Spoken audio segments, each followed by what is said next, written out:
Hello my lovely students, welcome back to my channel once again. So this is your German teacher Urvashi Sharma and today we are going to discuss the grammatic of the chapter.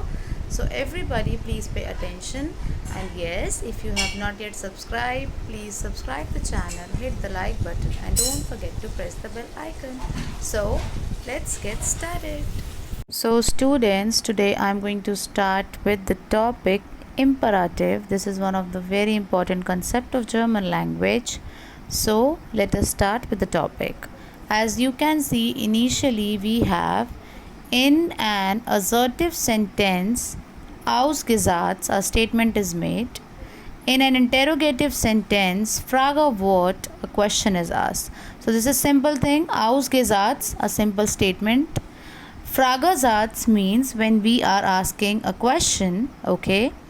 Interrogative, interrogation means when we are asking a question. And in an imperative sentence, Aufordnungssatz, either a command is given or a request is made. So quite a simple thing. If I have to describe imperative, how will I do that? Imperative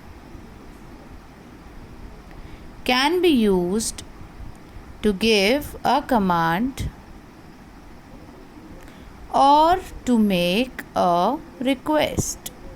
So, what is this imperative? Imperative is a concept in which we are either giving a command to someone or we are making a request. The basic examples are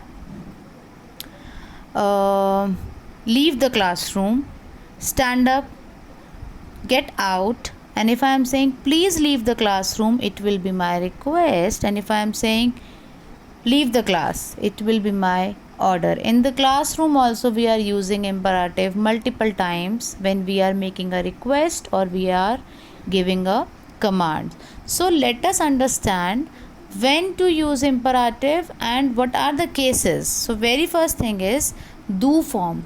We are using the concept of imperative with do form. How? Where the person is addressed informally and is singular in number. So what we have to do here, whenever I will have do form, which means I have this tu informal, I can use imperative. Okay, how come? Utsav spricht bitte etwas lauter. Now if I have to explain this clearly, how can I do that?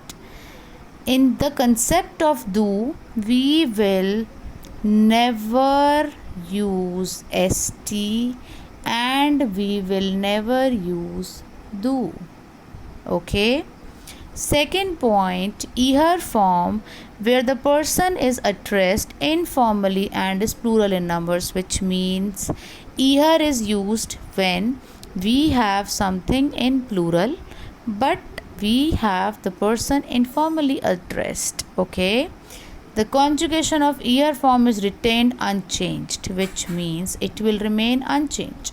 Kinder lest bitte den Text aufseite 42. So, I will, in this concept, what will I do? I will add t, but I will not add ihr. Okay. Then, z form, where the person is addressed formally and may be singular or plural in number, which means when the person is addressed formally or may be singular or plural, that means Herr Braun, fahren Sie bitte langsam. In this case, I will use both the things, en also and z also. Now you might have this question, ma'am, what you have done? So simple. Very first you have to draw this table, everybody. Imperative. Okay, you have to draw the same table in your German notebook. Du, ihr and sie.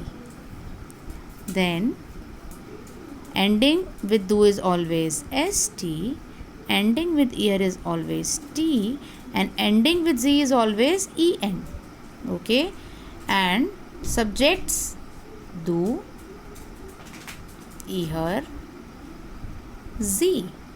Whenever I will make a sentence, what you have to keep in mind, if you are making a sentence with do, you will never use st and you will never use do.